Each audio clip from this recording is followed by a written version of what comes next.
Okay, welcome everyone. Today, we're going to dive deep into something really powerful, often misunderstood even, Mhm. reputation. Yeah, it's Yeah, ancient, right? But it still completely shapes how the world sees us. exactly. How we move through life, how fortunes are made, even lost. So our mission today, basically, is to unpack the surprising truths about it How it's built, how you wield it. and how you defend it. We're pulling from a really foundational source on power dynamics. It's got this chapter, Law 5. Mm. So much depends on reputation guarded with your life. Strong title. It is. Right. And for you listening, look, whether you're starting a new job, building a brand, or just trying to figure out social dynamics, Mm. how people see you, well, it's pretty much everything. It really is. And what's amazing is just how timeless this idea is. Right, Reputation, it's not just about what you do. right. It's really about how your actions get interpreted and then how that interpretation just snowballs. Listen, balls, yeah. It's the cornerstone of influence, you know? It can intimidate people, win battles for you. But if it slips, Then you're vulnerable. incredibly vulnerable. That's fascinating. The source is clear. Reputation on its own, it's a weapon. A formidable one, It says make yours unassailable, like stop attacks before they even start. which is smart defense. But then it gets more aggressive. It talks about learning to dismantle your enemies, poke holes in their reputations, Mm. and then just step back, let public opinion finish the job. That's pretty bold, isn't it? Suggesting perception beats direct action. Oh, absolutely. The source even frames reputation as, like, almost magical. Magical. Yeah, like, it can double your strength just by existing, make people run scared. Wow. And think about this. The exact same action can look brilliant or dreadful. Depending purely on the reputation of the person doing it. Precisely. It just shows how much of our social world is, well, constructed. It's not objective reality a lot of the time, It really makes you think, if appearances shape almost all our judgments, which they often do. then building and protecting a reputation you control is vital. It's almost like self-defense in this game of appearances. It is. It distracts people, lets you control how you're judged, gives you an edge. Yeah, operating on a different level. Exactly. Okay, to really get this, we've got some amazing stories. Let's start with a legend from ancient China, the War of the Three Kingdoms. General Chuko Liang, Ah, the sleeping dragon. that's him. So Liang, he carefully, meticulously built this reputation. Cleverest man in China, always had a trick up his sleeve. Right. And that reputation alone, it was as powerful as an army. It terrified his main enemy, Sima Yi. And this next part of the story, honestly, it sounds almost made up, but it's famous. It's incredible. So one day, Liang's in this small town. He's only got about 100 soldiers, his main army, miles away. Right, vulnerable.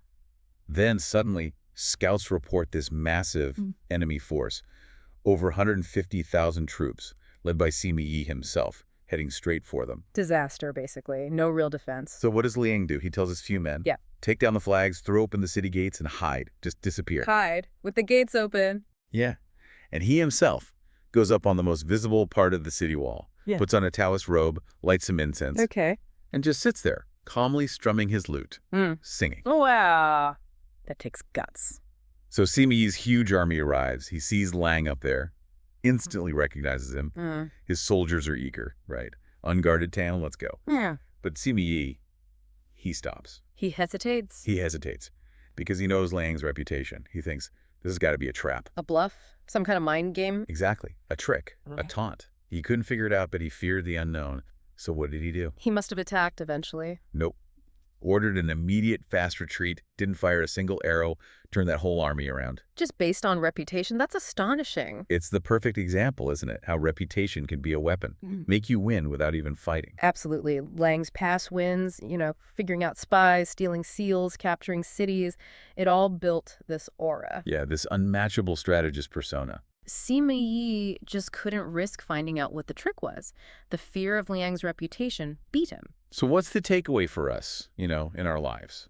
Well, Liang's story shows a solid reputation boosts your presence, makes you seem stronger than you might be. Without you actually having to spend much energy. Right. It creates this aura, respect, even, like you said, fear. Think about Rommel in World War II.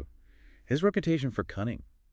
Terrifying. Cities would empty just hearing he was coming, even if his tanks were running on fumes.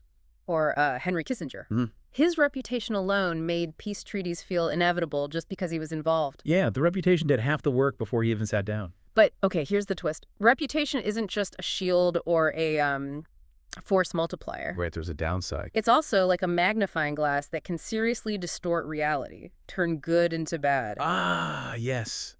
The cautionary tale, Mitsusiya. That's the one, from ancient Wei Kingdom in China.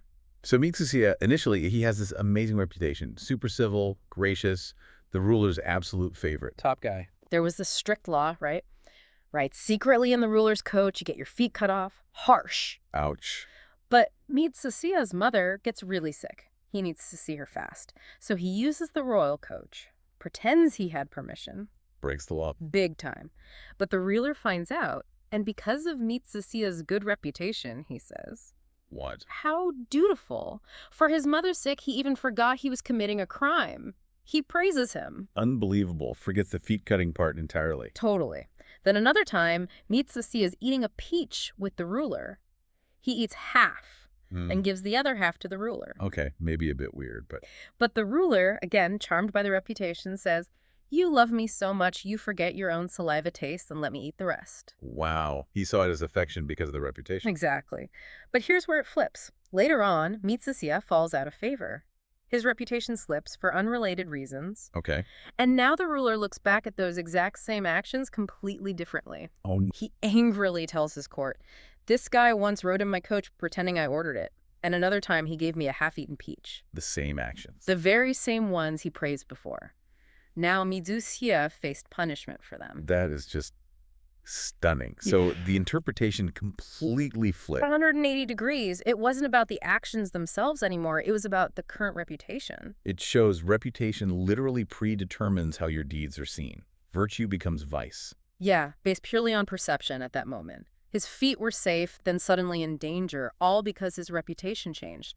It's fragile.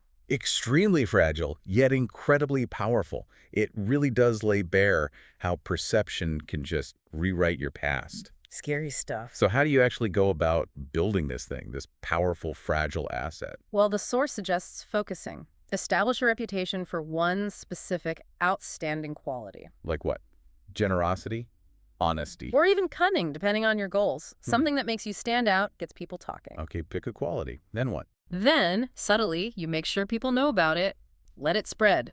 Like wildfire, the source says. Right. But what if you're starting from zero? No reputation. Or worse, you've got a bad one.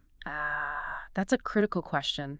Not everyone starts clean. How do you handle that? Yeah. For that, let's look at P.T. Barnum, the showman, early in his career. Barnum. Which 1841. He really wants to buy the American Museum. Big deal. But he's got no cash. And crucially... No reputation. At least not in those respectable circles. So the museum gets sold to someone else. Peale's museum. Yep. Their directors did have a solid, respectable reputation. Barnum was furious, but not beaten.